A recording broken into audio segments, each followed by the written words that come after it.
excited to see you in real human. I just came from Juice Box, so I was chatting about you with Zach. Oh, dope. I was like, Juice Box, but that's proof in the other side, right? Yeah, I got you. Okay, so this is... Thanks for driving all the way. Dude, you know what's crazy? It's like, everybody's always like, I can't believe you drive all the way down there. It's just so... It's light work now. I do it so often that it's just... It's nothing. But no, thank you for taking the time. You know, you're doing a school, you're in school still, I guess. You're in charge I of teach at the college. Oh, you teach at the college, right? I'm not in school. I teach at the school. So I'm a professor and I'm a director. Okay, get me right. So you're absolutely right. Okay. So you're already right. Except for I'm not a student. I have students. That's what it is. So I have college students. So you are right. So I teach human development and leadership. So essentially what I do, if people are like, what do you do? Then usually I'll tell them, oh, I'm a professor, because people know what that is. Right. But I'm a professor, but also my primary role is I'm the director of a program that helps students graduate and transfer to universities. So I do like career and major planning, academic advising. But the biggest thing I do, if you're like, well, what do you do? I don't know. Right. Then I would say I help people identify and reach their goals. I'm like, okay, your dream from before is now a reality. That's now a goal. How can I help you reach that goal? Right. And if you don't know, I don't expect them to know. I'm like, okay, here are some possible ways to do it. Okay, yeah. Let's set up a plan. So you have a goal. I'm going to help you reach your goal. And I've been at the college forever, so I will see you reach your goal. Right. And if your goal changes during that time, that's totally normal. You know, if someone's like, oh, I'm doing psych, but then the next, 2 years they come in and one day they drop by my office and they're like, actually, I'm going to go to med school. Oh, man. And I'm like, all right, sweet. I am here for it. Let's create a new plan. Because life isn't like point A to B. We all know of course, that. Yeah. But I think we're taught to believe that. So it's more like, okay, well, this is your goal right now. How can we reach it? But if you need to pivot, sometimes we need to do that. No. So how'd you get into that? Because, you went to school, you had said like WSU, right? Yep. And so how'd you decide for that to be like a career? So, well, I went to WSU and UW. Oh, okay, right, yeah. So I was in school like a million years. Yeah. And I'll preface things by saying I don't think that college is for everyone. I do think that it opens doors for opportunities in certain areas. Oh, okay. I don't think college makes you smarter. Right. I just think it gives you a ticket to be able to apply for certain kinds of careers. Oh. So how did I get into it? Which is, I was going to school, I didn't know what I wanted to do, so I changed my major like 5 times. Really? Like, okay. That's why I support people changing their major. That's normal though, because I feel like most people who go to college are always, especially like it's their first year or anything. Oh, yeah. And, they start figuring it out and they're like, oh man, I don't know, this is it. And they start freaking out, like kind of panicking. And I'm like, man, most people I've known are always switching their career, or switching what they want to, their major and stuff. But before, how is it with UW, WSU? How does that work? No one likes me. Who do you root for? Well, I root for, it depends who I'm with. Whoever's winning? That's why no one likes me. I got No, you. whoever I'm with. Oh, whoever you're with. Okay. No one likes me at any so space funny. Because they know. the others, they know. Right, that's funny. I've never met a UW Coug before, you know what I mean? So no that's cool. Me. I will say, one of a kind. Even though I was hardcore, I was more UW. WSU, the allegiance to UW is, people are like, go Cougs! Yeah. And somebody better say go Cougs back. Right, yeah, Because if they don't, they're... No, it's crazy. It's very serious. I do love the camaraderie from that. So mostly I like the food at the games and stuff. That's awesome. I would say leading WSU, but either way, no one likes me. So okay, I didn't mean to like throw you off. I just needed to know. It's okay. It's a good question. No, yeah, but so you changed it 5 times. So what'd you originally go for? I was going for nursing because I can do blood and guts. Doesn't bother me at all. You're a hero. I can't do that. I can, because I was like, but yeah, I had changed multiple times. Whether it's communications specifically, or the one that I almost finished, but I changed because I was unhappy, was speech and language pathology and audiology. So to be a speech and hearing, like a speech pathologist. for Oh, kids. okay. Oh, okay. What? But one day I was sitting in physics and I was like, I hate this. Really? So I got up in the middle of it and I just left. And I saw my roommate at UW. She's like, what are you doing? Aren't you in class usually? I was like, well, I left. I'm not going to do that. She's like, what are you going to do? And I was just like, I don't know. She's like, go to that building over there. Talk to them. Yeah. No, So man. I did, yeah. So I have a bachelor's degree in ethnic studies. Yeah. A double bachelor's degree in ethnic studies, and then I have a master's degree in educational leadership and administration. So really in the end, that gave me the ticket to be able to work in ed. That's you know, crazy, and work with people and cultures and understand things on a global level, right? Dang. And work with people in underprivileged populations. Oh, okay, yeah. So, like, people living paycheck to paycheck, or understanding immigration, or understanding, like, refugees, or understanding different kinds of people. I mean, the list goes on. So the degree was about people, and that helps me every day. I'm going to switch this to yellow, because I feel like, there you go. It'll be better. Super cool. I I mean, you're love it. changing people's lives, like, you know, every day, really. Well, that's the plan. You know, that's- even if it's one person, Yeah. that's enough, because that could be the person. Right, yeah. No, that's cool. So what made you decide on that field, what you're doing now? Well, there was a point where I just didn't know what I was doing, and so people kept being like, oh, you're almost graduating, what are you gonna do? So then I just made up this thing, and I was like, well, because I did have a mentor my senior year, Dr. Henches. She's super cool. She's like 30 with a PhD, published, very renowned. Wow. And I just loved her. So then I would just tell people, it wasn't even true at the time, I was like, I'm gonna be a professor, and so people would get off my back. Right, yeah. I feel like that's the number one thing they ask everyone. Like, I never did public speaking. I would never do. That's awesome. And then I just did it. You know, it kind of fell to me in the summers. Then I worked for a program called Upward Bound that helps underrepresented populations at the high school level. Yeah. I did that for a few summers, and then that was kind of a segue when some positions at the college came open. Yeah. So I graduated and I applied, and so I got a job, and then there is where I found some more mentors at the college, and again, my senior year of college. And then I was like, wow, they really changed my life. So who do you listen to? Just real quick, like who is like your artist right now? You just mentioned Bad Bunny, so I'm sure Bad Bunny is heavy in rotation. Who else? Just one more or two. Always G-Eazy, even though he recently came out with this really sad music. Yeah, he's going. I still listen to it because it's still G-Eazy. Yeah, he's definitely doing like psychedelics. Right? He's letting all that emotion New out. direction, but I'm so allegiant that I still. Yeah, no, my boy's a big Tommy. He's a big Jeezy guy. Really? He loves him every day. I feel like there aren't a lot of us, but we exist. yeah. But you know, I mean, Drake's always great, but really because I'm so like I love like 90s to early 2000s hip hop. Yeah. It's like my prime time of times, you know. I hear you. I'm the same way. So all the like classic, like the ultimate like Tupac and all the, you know, that kind of era. That's so crazy. I used to date like gangsters. Really? Like real ones. like so like wild. Bloods and Crips kind. Really? Like if I wore purple, they would be like, that's too close to blue. Like what? That is crazy.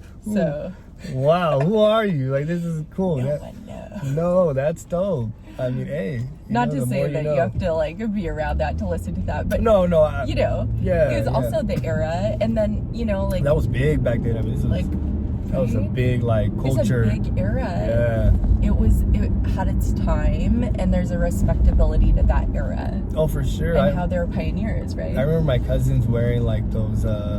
They had like the 3 flowers. They would listen to like, you know, hip hop, and he would slick all the way back. He'd have like those belts with like the letter, you know, on the buckle, and the thing would hang. I thought that was so cool. And then now I'm like, oh, thank God my mom didn't let me wear any of that, because my mom was like, you're not wearing any of that. Like horrible idea. Yeah, I was like, oh, I'm so glad, you know. But at the time, that was like amazing. That was super cool. You know what I mean? Like that was what it was.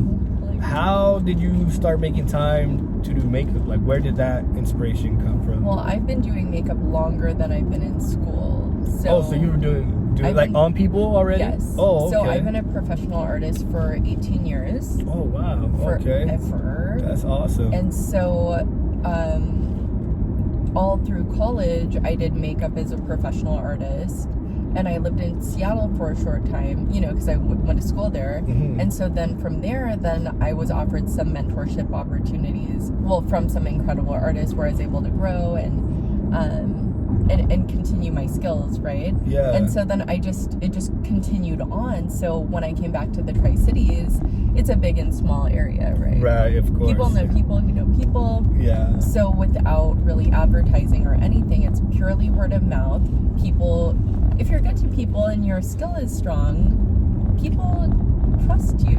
Right, yeah. And they can tell if you care and things like that. So my business just continued to boom through all the years and just kept going. And I love doing that too. No, because I'm an artist, you know, as an artist, Yeah. you're an artist doing this or that or that.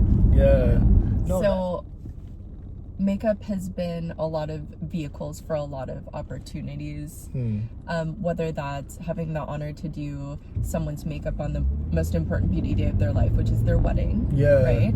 It's a very emotionally invested space to be. You're in someone's personal space for about an hour right before they get into their gown. The nerves are high, their family's there, maybe they've lost loved ones and they're crying. You just don't know. Yeah. It's very personal, right? So that's something, and that's an honor. Or it's like family photo shoots or maternity shoots. So that's also an honor because, again, that's a personal day, birthday, bachelorette, doesn't matter. Right, yeah. Or just like collabs with photographers, videographers, models, hair, makeup, styling, hand lettering, food places, dessert places. Like you're in a team. Yeah. So being on set or a part of a collab for something that's huge that's been published. Yeah, it's really cool. So like, do I have someone I want to do? Not really. Not particularly. I think I enjoy contributing my skill set to whatever it is that is needed on time. And how did you learn how to do makeup? Like, where did you find that? You know what I'm saying? Because I'm a painter. Oh, you're a painter? Yeah, I mean, I actually do makeup much better than I paint now because I've had a lot more experience. Yeah. So because you have a skill set, like I said, as a creative person, you have the eye. Yeah. It's just the vehicle, like how are you going to use your artistic being? Right. So that could be painting or photography or music or, you know, whatever it is. So for me, that was more like painting. Makeup to me is painting on the face. Okay. It's a wearable art that has the power to make someone feel something. Does that translate over pretty easily? Pretty similar, since you know you got to do certain shading, like in painting and things like that? It does, but I think that makeup's more challenging than painting in that not only is it a 3D painting, they have to like it because they're wearing it. That's crazy, yeah. It's all different. That's like, right. Because you could be like, oh, this is dope. This is like the best. Because you know it is, but they have to love it. You could do the best makeup ever, but it really doesn't matter if they don't like it. Oh, man. Because it's all about how they feel. Right. It doesn't matter. You could be the best makeup artist ever. Yeah. Doesn't matter. If they don't like it, I don't like it either. You'd be surprised who reaches out for makeup. People that have undergone, like, they've been undergoing chemotherapy, they've lost their eyebrows and their hair, and they haven't felt feminine in a long time because they got a double mastectomy. You know, or like someone's undergone like domestic violence, they have bruises on their face, but they have to do a public presentation, they need someone to cover their bruises. Right. I mean, damn, that's tough. You just see it all, like things that you don't realize, or people that have been very sick that are going to be in a family photo for maybe the last time. You know, I'm here to help them look so that they can then feel better for that day. Sure. How do you manage to, you know, keep that together, like stay together through something so, you know, that's be a lot. I've cried in the car after, but you hold it together there. Just, You know, you're this, like, I think of myself as like I'm the sound in the chaos, and then I can go cry in my car. Yeah. But I am there for, like, no matter what I do, doesn't matter if it's like for fun or for something like heart-wrenching or something, you know, it doesn't matter. I am in a place of service for whatever. Yeah. Whether it's a collab or a shoot or advising or makeup, or it doesn't really matter what I do. I'm in a place of service to help people. No, that's awesome. Yeah, that'd be tough though. When you were at WSU, like, so you had got out like in a car accident or something with some friends. Like how was that, and like how did that, I guess, impact you in what way? Right. You know. That's a great question. So the car accident. So I was traveling back from Spokane. During this time, well, I hadn't mentioned before, I went to CBC, so before WSU and UW.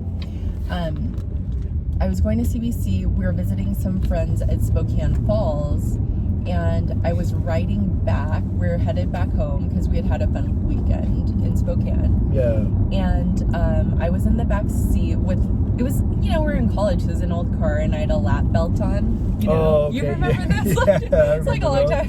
So I had a lap belt on, like sitting in the back, and all I remember was the driver saying, "Oh shit," and then I just remember all this dirt and feeling like I was being kind of buried alive, like I couldn't breathe, but I acknowledged, like I couldn't see anything, but it was just like dirt, like I couldn't breathe, but I could feel the dirt. Yeah. And then I realized, okay, I don't know what's happening, but I think I might die right now. Like I consciously thought that.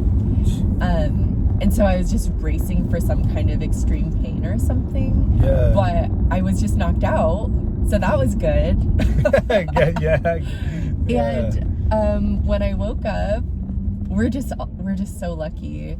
The girls had climbed through the broken windows, and the car landed right side up. So anyway, we rolled 4 times going about 80. Oh, jeez. She had swerved to miss a bucket. So my biggest advice to people is, I'm like, you know, just hit it. Yeah. Like if you see something in the road, just hit it.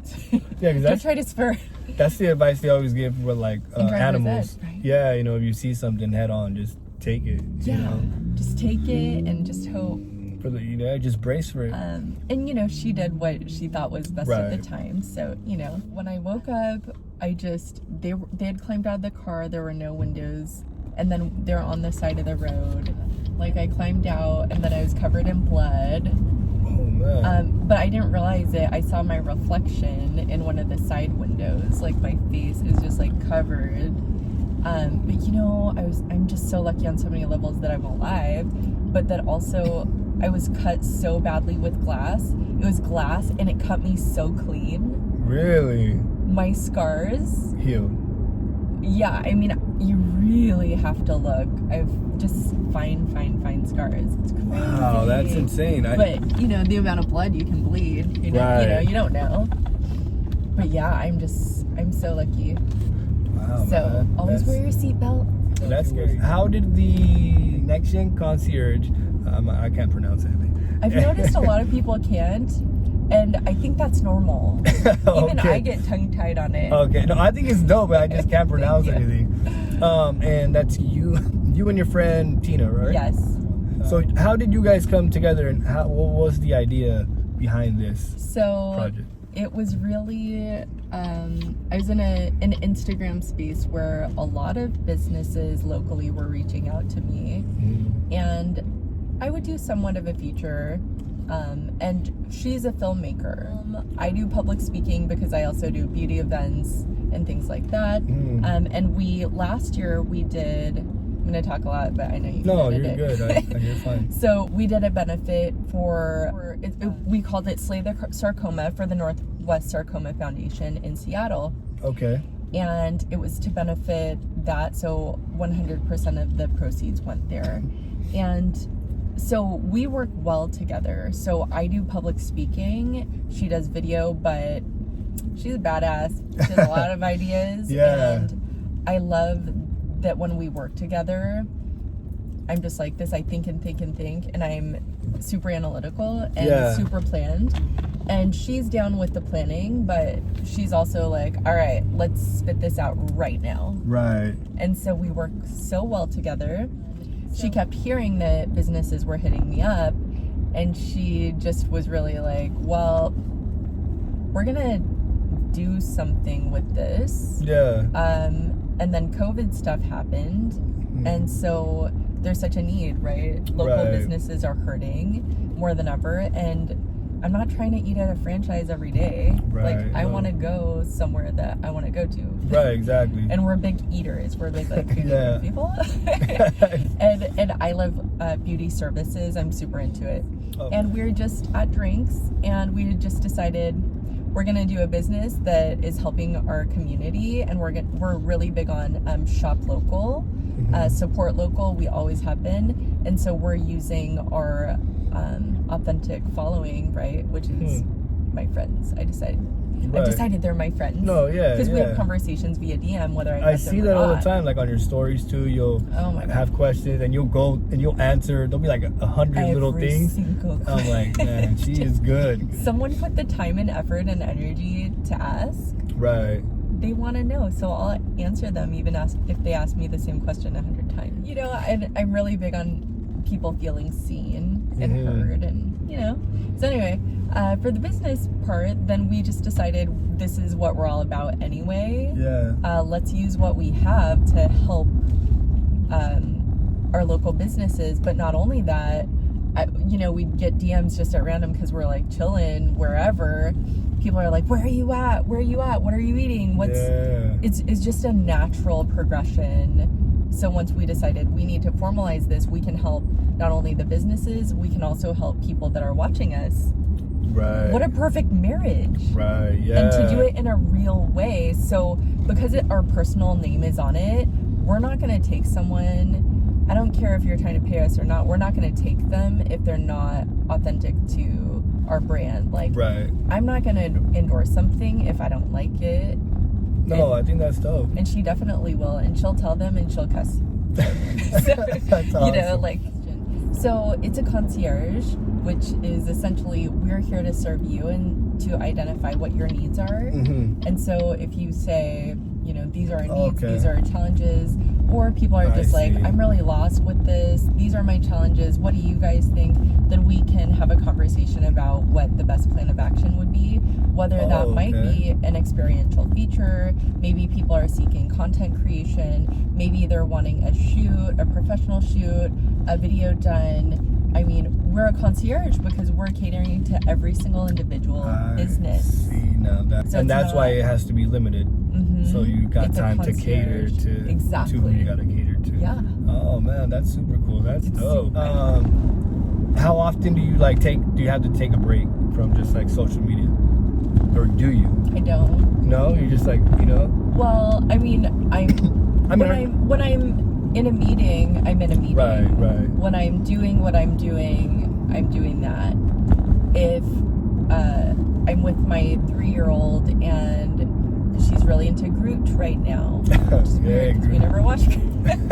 So if I have toddler time, then I can't like dedicate here, and here. I have to be doing what I'm doing. But in pockets, I mean, you can reply to like 5 people in a matter of less than 5 minutes. Right. Are you Asian? Yeah. What? Yeah. I thought you were Mexican this whole time. My husband's Mexican. Really? That's why we have Baparu. That's hilarious. My mom's Japanese, my dad's German. Wait, what? Dude, you're like just curveballs left and right. That's crazy. No, but I listen to a lot of reggaeton because depends where I'm at. So do you know, you said Japanese?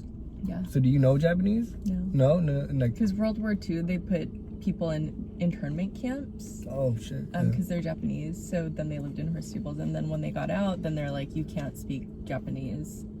And so my grandparents didn't teach my mom. Wow. Yeah. That's crazy. Yeah. Oh, the one thing I didn't ask. We'll get this one real quick. Yeah. The lemon. Oh, yeah. Where did that come from? So I was Amy Renee MUA for all the years, but then being a makeup artist, Amy Renee MUA wasn't making sense anymore because what I was posting or what I was wanting to post wasn't makeup affiliated. Oh, okay. And it wasn't beauty affiliated. So for a long time I was toying with rebranding, and it was Tina that was like, bitch, when are you gonna rebrand? So she's so great. So anyway, it was really, with lemon, it's my drink of choice. Oh, really? It's social. I like to be social. I like to be with friends. Right. So it's really a branding, right? It's fresh. It's fun.